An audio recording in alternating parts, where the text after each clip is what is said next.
continuing on framework, we just talked through how to go and walk through each of your items within the framework. So in this case, we had profitability, the marketplace, and risks, and a few different layers below.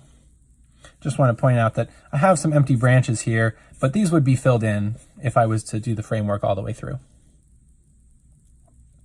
After you've walked through your entire framework, you should be ready to give a hypothesis.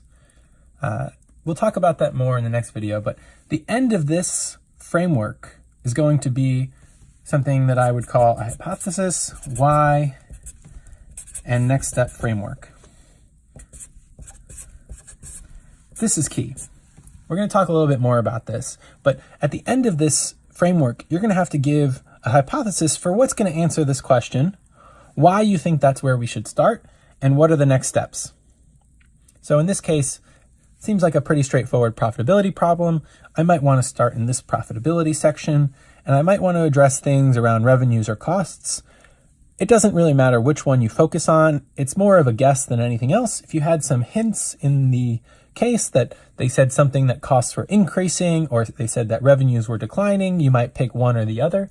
But without much more context, you might just say, start with revenues. You might say something like, I'd like to first explore what have the revenues and costs been for the last few years, how they've changed over time, because they think that will help me better understand what is going on with profitability. As a matter of next steps, do we have any information on revenues and costs over time? That kind of walkthrough and mindset will help you target which of these places on your framework you might want to go next.